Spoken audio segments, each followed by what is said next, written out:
Maintenant, on va passer à un autre type de structure, toujours dans le cadre des composés de type AB. La structure de type ZNS WordZit. Alors, dans cette structure, ZNS, il cristallise dans deux types. Donc, la variété haute température, c'est que S de moins, elle cristallise dans une structure hexagonale compacte. Par contre, les Zn de plus occupent la moitié des sites tétraédriques. Donc, ils seront situés à 1/8 à l'intérieur. C'est la position des sites tétraédriques. Et on va occuper, puisque on va occuper la moitié, donc on va sauter les sites qui sont situés à 3/8, qui sont sur les arêtes. Et nous allons occuper les sites situés à 5/8, qui sont sur les arêtes. Et en haut, on va sauter les sites qui sont situés à 7/8. Donc voilà, de cette manière-là, on va occuper la moitié des sites tétraédriques.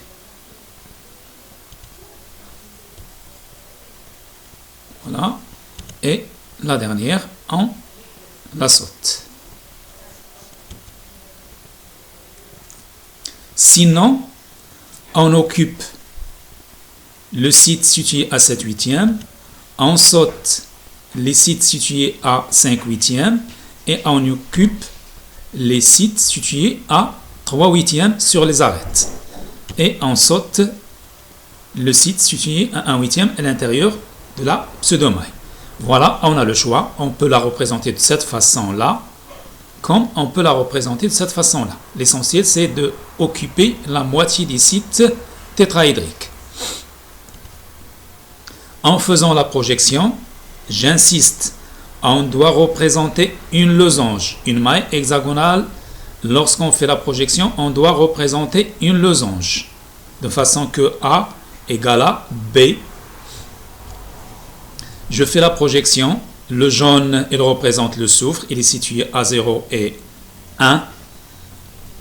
Celle qui est le soufre qui est à l'intérieur de la maille, celui du plan B, il est situé à 1,5. Et je fais la projection des ions Zn de plus. Donc ceux qui sont sur les arêtes, ils sont situés à 3/8. Ça veut dire que j'ai fait la projection de cette maille-là. Donc c'est les 3/8 qui sont occupés. Donc ils sont situés à 3/8. Et celle qui est à l'intérieur, elle est située à 7/8. Donc voilà la projection pour la structure ZNS WordZit. Alors, les coordonnées réduites. Lorsqu'on a l'anion situé sur, lorsqu'on a l'origine située sur l'anion, donc les coordonnées de S de moins, c'est les 0, 0, 0. Ça veut dire les sommets. Et un point du plan B. Donc, elle est située à 2/3 par rapport à X, 1/3 par rapport à Y et 1/2 par rapport à Z.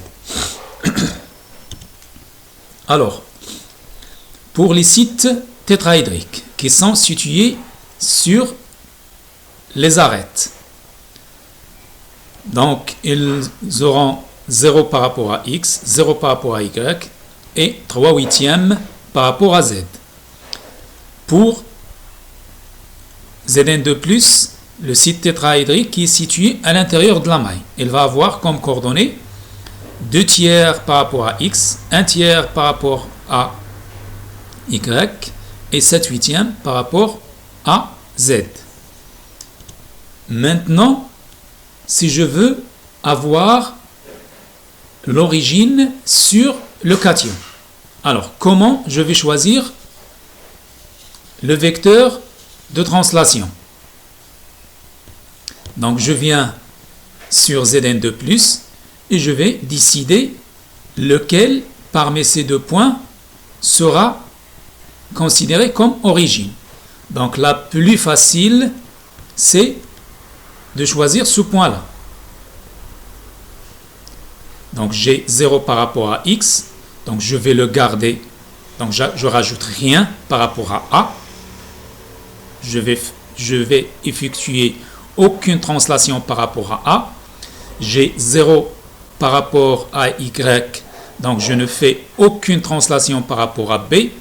J'ai 3 huitièmes par rapport à c. Donc pour rendre cette valeur égale à 0, donc je dois rajouter 5 sur 8. Donc le vecteur de translation, ça serait 5 sur 8 c. Et je l'applique sur toutes ces coordonnées. Alors, en l'appliquant sur le soufre, je vais avoir, pour le premier point qui était sommé, 5, 0, le x. Donc, je vais vérifier ici le chiffre qui est à côté de a. J'ai 0, parce que le a ici ne s'affiche pas. Donc, j'ajoute 0. J'ajoute 0 par rapport à a, par rapport à x. De même, j'ajoute 0 par rapport à b. Donc, ça reste 0, 0. Et par rapport à z, j'ajoute 5 sur 8. Voilà, 5 sur 8. Donc, ce qui était origine, il devient 0, 0, 5 huitièmes. J'effectue la même chose ici. Donc, lorsque j'ai comme x 2 sur 3, j'ajoute 0 parce que je n'ai pas de a sur le vecteur de translation, ça reste 2 tiers. Le y reste le même, c'est 1 tiers puisque je n'ai pas de b sur le vecteur de translation. Par contre, ici, il doit changer. Donc, c'est 1 sur 2, je rajoute 5 huitièmes. Donc, 1 sur 2, c'est équivalent. Le 1 sur 2, je dis le 1 sur 2, elle est équivalent à 4 sur 8. 4 sur 8 plus 5 sur 8, ça donne 9 sur 8. Le 9 sur 8, elle est égale à 8 sur 8 plus 1 sur 8. Le 8 sur 8 est égal à 1. Ce qui est égal à 1 dans les coordonnées réduites, je le rends égal 0. Et par conséquent, je vais avoir, il ne reste que le 1 huitième. Donc je barre le 8 sur 8. Et ça reste 1 huitième.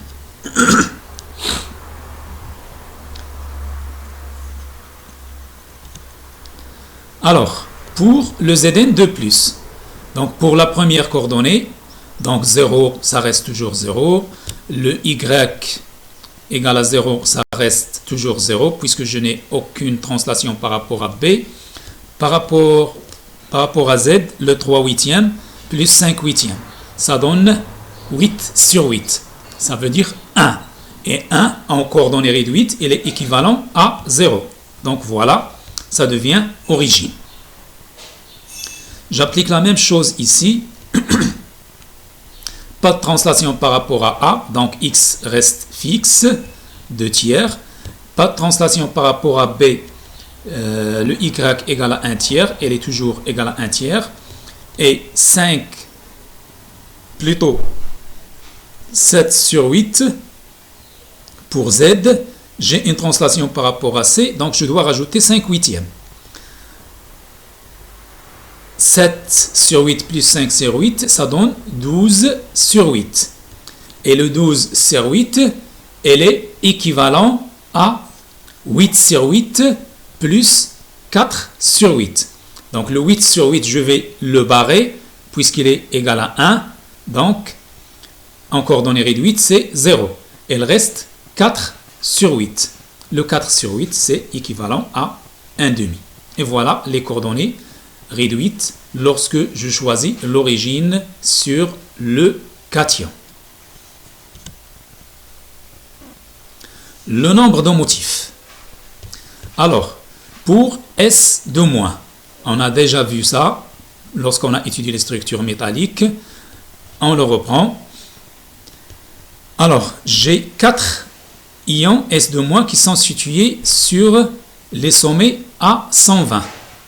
Donc, ils seront partagés entre 6 pseudomailles. Donc, 4 fois 1 quart. J'ai aussi 4 sommets qui sont situés sur les angles à 60 degrés. Ils seront partagés entre 12 pseudomailles. Donc, 4 fois 1 sur 12. Plus un ion qui est situé à l'intérieur de la pseudomaille. Donc, en faisant le calcul, je trouve c'est égal à 2. Pour Zn de plus, j'ai 2 ions qui sont situés sur une arête à l'angle 120. Cette arête, elle est partagée entre 3 pseudomailles. Donc, je dois multiplier par 1 tiers. J'ai encore 2 cations Zn2+, qui sont situés sur les arêtes à 60 degrés. Donc, ces arêtes qui sont situées à 60 degrés, elles sont partagées entre 6 pseudomailles. Donc, 2 fois 1 sixième. Plus un cation Zn2+, qui est situé à l'intérieur de la pseudomaille. Donc, ça donne 2. En faisant le calcul, je trouve 2. Donc, au total, je vais avoir 2 Zn et 2 Zn2+, et 2 S de moins. Et le groupement formulaire, ça serait ZnS. J'ai autant de cations que d'anions. Donc, ZnS. Et combien au total? Je vais avoir 2 motifs par maille. Et le motif, c'est ZnS. 2 motifs par maille.